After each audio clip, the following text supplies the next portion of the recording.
So ayun mga boss, kasi marami kayong nagtatanong kung paano ko nailagay itong ilaw na ito. Diba? Maraming nagtatanong sa group natin kung paano ko na ikabit to. So ngayon ipapakita ko sa inyo kung paano yung diskarte para naikabit ito.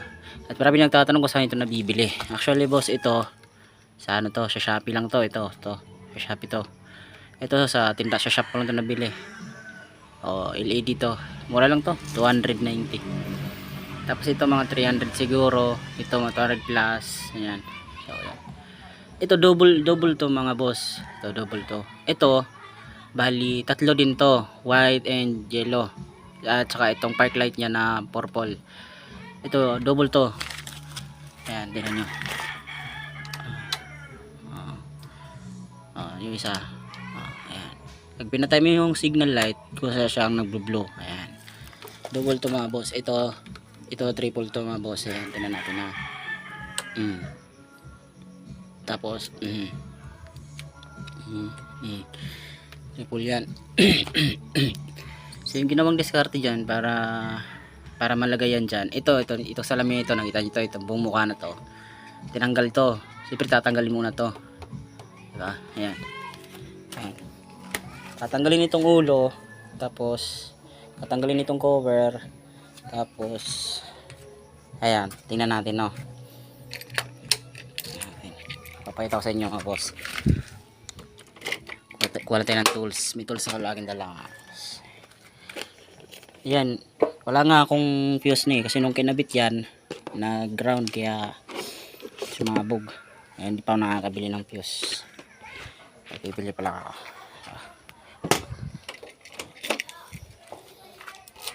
Ayan, papakita ko sa inyo mga boss. Tanggalin muna natin.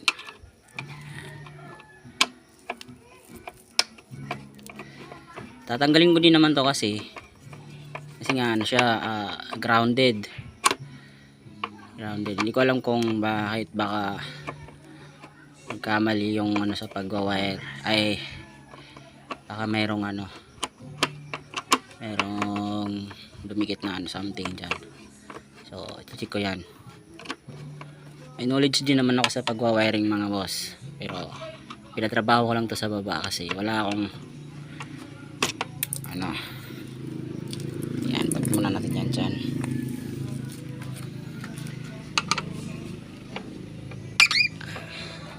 Siyempre tatanggal natin itong mga tornilyo. Ayan.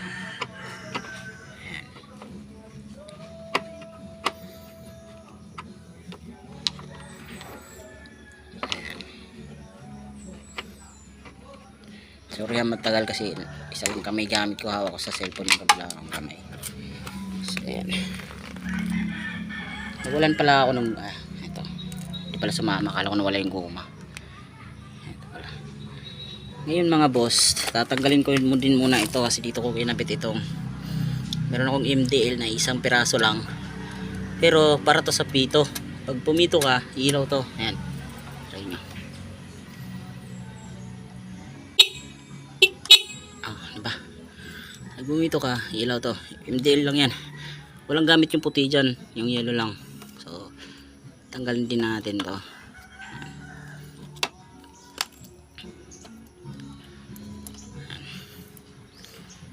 Kabila rin.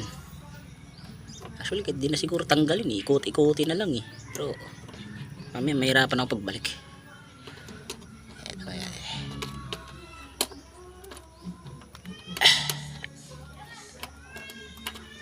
Ayan. Madilim ba? Kasi madilim ang ayan, tanggal na. Ayan, tanggal na. So, huwag na natin ipakita kung paano kinabit yun kasi ito lang naman yung concern nyo. Ay gago. Ito pa pala.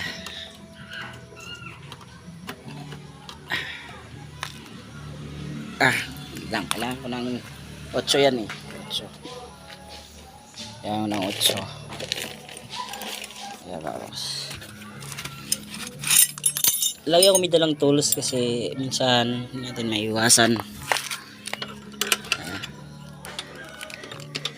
Kunting luwag lang naman to kasi hindi ko masyado sinigipan to eh. Kunting luwag lang to. Ayan na, luwag na nga eh. So, pwede nang kamayin.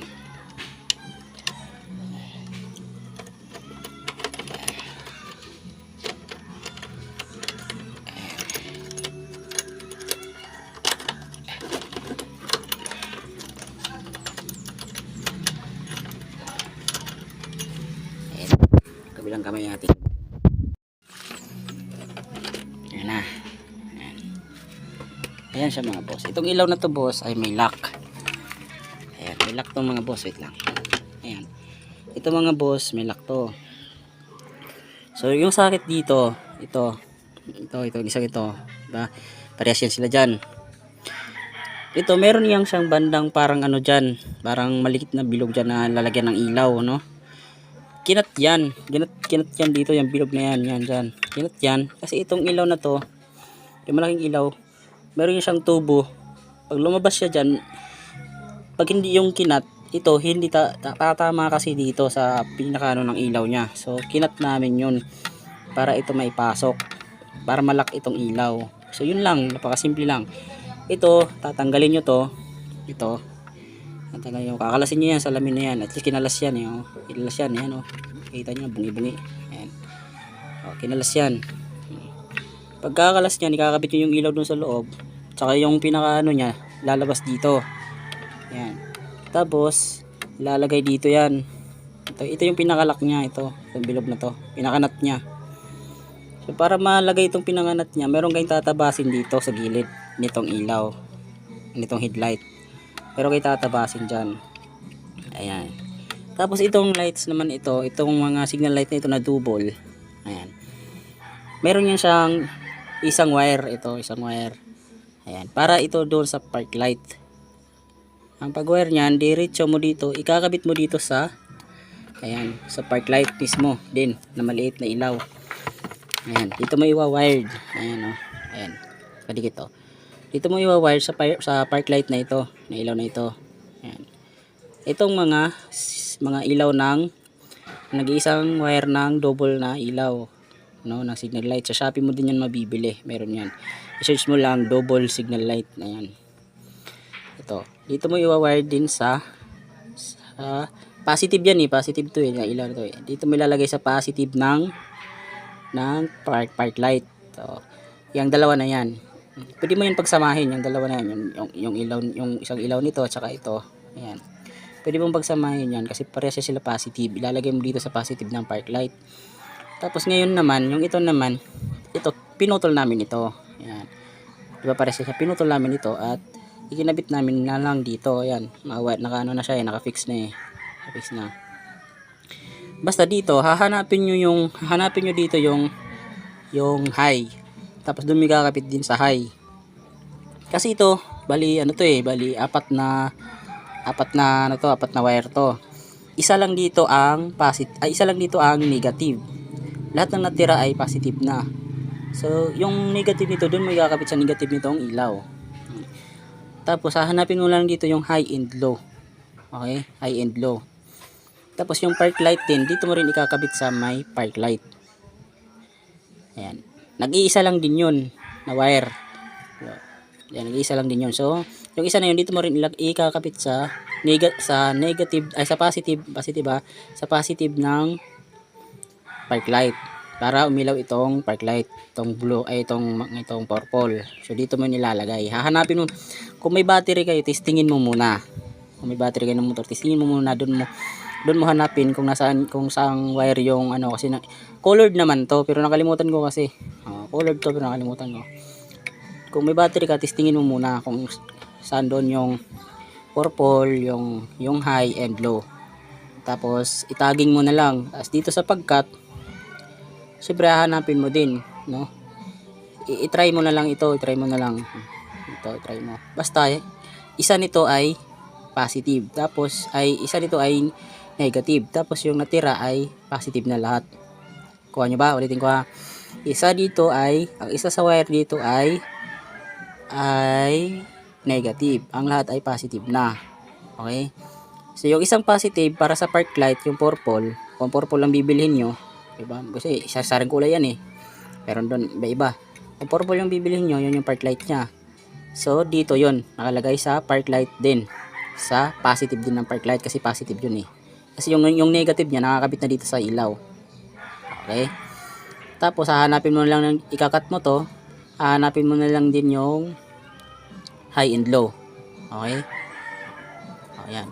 Siyempre itabi mo to, huwag mo isasagad. Itabi mo to kasi kung hindi sa bagay hindi na rin mababalik kasi pinutol na dito. Yan. Hindi na rin mababalik sa dati kasi pinutol na nga dito. So, yun lang, depende na, bahala na sa'yo. Ayun. Malakas naman nito mga boss, malakas yung mailaw na to. Lalo pag yung lakas. Oo. Malakas siya. So ngayon yung ginawa ko mga boss, yung ilaw na to mga boss, kasi 'di ba? Ano yan eh, sabay yan sila doon sa switch, 'di ba? Doon sa sabay siya dito dapat sa switch nito, sabay sila. Yung ginawa ko, pinutol ko ito. Isinabay ko na sa park light. Sinabay ko na sa park light. So pag open lahat ng park light, open na din ito. 'Di ba? Yeah, open na din ito. Hindi ko na isinabay dito. Dito na lang sa park light ko sinabay. Ikaw, depende sa'yo. Kasi ako, gusto ko, maliwanag naman itong purple. Kahit di ka gumamit ng high and low, maliwanag naman yung purple. Kaya lang gusto ko mas maliwanag pa eh. Kahit hindi na ako gumamit ng high and low. So, itong ilaw na ito, isinabay ko na sa park light. Dito ko na ikinabit. Positive, negative siya. Pinutol ko na. Positive, negative siya dito. So wala na itong high and low. Wala na itong high and low. Isa na lang siya. Isang light na lang siya. Dito ko na ikinabit. Sinabay ko na siya rito. Depende sa'yo kung gusto mo rin yung gawin. Okay? So yun lang. Basta ito, kakalasin ito. Siyempre tatanggalin mo yung mga tornilyo. Yan. Pagkatanggal mo itong cover, kakalasin mo naman ito sa gilid yung salamin. I-hit gun mo. Alam mo yung hit gun? Ay, para blower. Yan, i-hit gun mo yan. Hit gun kasi may pandikit ito. Pagka hit gun mo, dahan-dahanin mo siyang tusukin dito ng flat screw. Pag yung masyado matabang flat screw, yung maliit lang dito sa gilid. Dahan-dahanin mo siya hanggang sa, yun nga, medyo mabubungi-bungi siya, pero goods naman na. At mababali yung mga lock. Ayan, ito, gagawin ito, yan. Mga lock dyan.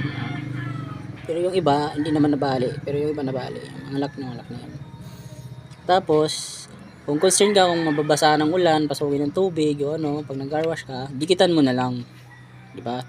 Dikitan mo na lang siguro. Anong klaseng pandikit yung gusto mong ilagay? Siguro, stick glue, something ganyan. So, dikitan mo na lang. Okay?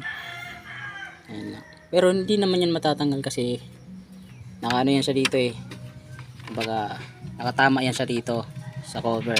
Tapos may tornilyo naman yan. So hindi siya matatanggal. Kahit hindi mo siya dikitan. Yun nga lang. Kung concern ka sa tubig, lagyan mo na ng pandikit. So, yun lang. Ito, ayan. Double yan mga boss. Ayan, ito yung park light ko. Ayan. Ito, pwede nyo rin itong tanggalin kasi hindi naman siya masyado na makikita doon. Pero depende sa'yo. Pag hindi naman siya tinamaan, pwede mo naman lagyan.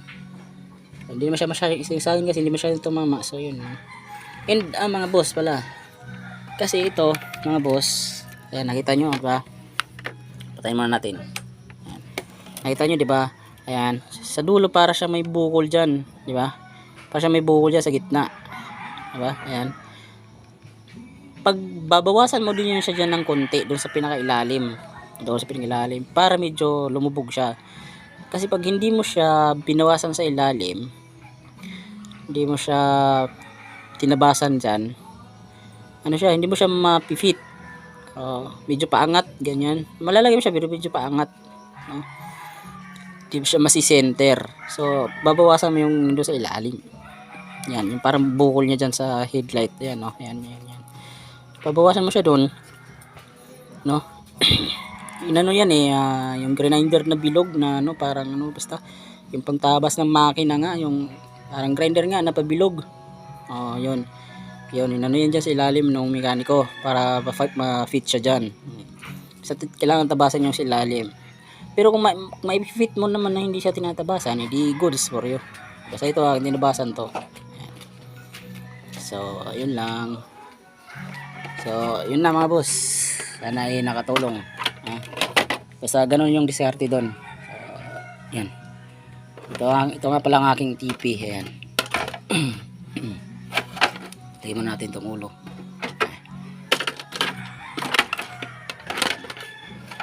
Ayan. Ayan ang aking TP. Tapos mga boss, ang problema nitong TP ko, ito lang mga problema ng TP ko. Ito yung ball wrist ito. Ayan. Nasira. Pinalitan ko na. Tapos dito, ito yung takip ng ano dyan, timing chain to eh. Naputol yung ano niya dyan, yung o-ring niya, pinaka o-ring niya, putol. So nag-leak. So pinagawa ko na rin yan. Nilagyan ng bagong ano, bagong gasket o-ring ba yun, tapos gasket maker. Ayan. Ayos na yan. Tapos ito, ayan. Yung goma dito natanggal. Kaya pinalitan ko na king drag yan mga boss. Tapos ito katangahan ko lang to mga boss. Kaya hindi nag-ano ako noon, nag-adjust ako ng kadena, hindi ko na ilak yung ano. So pinalitan ko na siya ng flat bar. Ayan. Magkabilaan yan para pantay flat bar. Tapos yan oh, kita nyo. Ito pinaka-issue niyan no. Oh.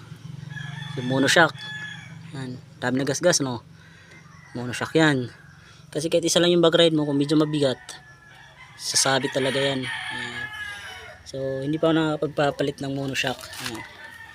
Monoshock, pakita ko sa inyo pag nagpalitan ng monoshock, CDI, carburetor.